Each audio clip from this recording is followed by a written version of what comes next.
Hey guys, it's Marshall Tingle with your Superior Ag Insurance Ringside Report for this past week, the week of October 9th through the 15th. So, if you've been outside any day today, and yesterday included, it doesn't feel like fall. Or at least to me it doesn't. It feels like winter. Man, this weather sure has turned off cold, and we did get a little bit of moisture, or hopefully you did over the weekend, and that's really going to hopefully make a bigger impact. Probably not going to save the grass, but it could help us a little bit in all aspects of agriculture. So let's talk about these cattle runs this past week. So still having some pretty strong fall runs. We sold 20,295 head of cattle through our auction markets this past week. How does that compare? Well, you're down about 1,200 head from what you were this time last week, but if you compare it to a year ago you're still almost up, 3,000 head. You're right under the 3,000 head mark, but it's right in there, flirting right at the 3,000 mark. Now, let's talk about these feeder cattle. We have lost ground and lost ground and lost ground and lost ground. Well, this week, it's probably still a little bit more steady to it than you did down, but still the market, the USDA called this past week steady to $4 lower. But on a positive note, you did see some instances of $4 higher. That's primarily going to be more on those preconditioned, weaned, and vaccinated calves, because these weather swings are really having a detrimental effect on these cattle. And so I think that's where your premium is going to be on these. Now, where you seen your lower side, it's definitely going to be on the bottom side. Your spreads are still huge on these cattle, and your bottom number is still decreasing some. Now, let's talk about these yearlings. So yearlings have been holding steady the last couple weeks. This past week, we did see steady to $2 lower on our yearlings. We've been hanging right there pretty close with the CME feeder cattle index all the way up until this week. And this week we did see a slight decrease on them. A nickel at the softest, up to a dime in some instances on these bigger cattle. We'll talk about that here after a while. So let's talk about what these lightweight steer cattle are worth putting them in. So your full weight steer cattle this week, $1.50 to $2. That's a solid 50-cent spread on these cattle, and your average on those are going to be right at $1.76 all the way across the board on these. Now, let's talk about your 5-weight cattle, $1.40 to $1.89. Again, right underneath that 50-cent mark on your spread. Average on these cattle is going to be about $1.60. So still not too bad all in all, but you're seeing a big change. It's a far cry from those $2 that we saw. It doesn't seem like too long ago.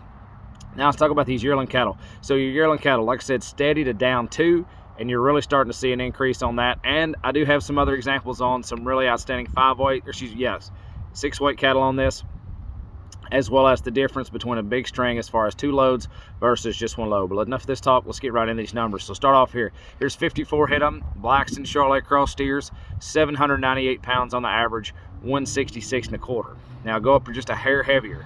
Here's 62 head, black-eyed steers, 821 pounds on the average, $1.6975. So still pretty strong. You're actually up a little bit there on those from your right under 8. So let's talk about, here's another set. Here's 62 head of these. These are all black steers as well.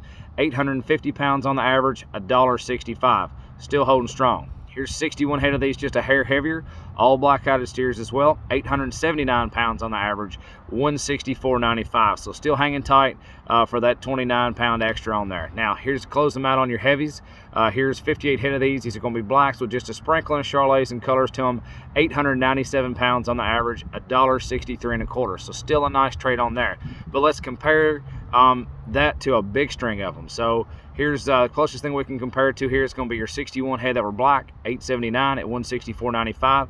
Now here's 126 head of these, so pretty much 2 loads of them, 889 pounds on the average. They're going to be blacks and black baldies, $1.6760. That's going to be right there almost with what they've been worth, or what we can compare those to your 820s or even less than that on those cattle. Now let's talk about what they're worth as your 5-weight cattle and what they're worth at your 1,000-weight cattle, to kind of compare on where we're falling in between. So these are your highlights I considered on the deal, just like I consider your 8-weights as your highlights on these reels. So here's 56 head of these. These are going to be blacks and Charolais cross steers, 529 pounds on the average going in, $1.89 smooth.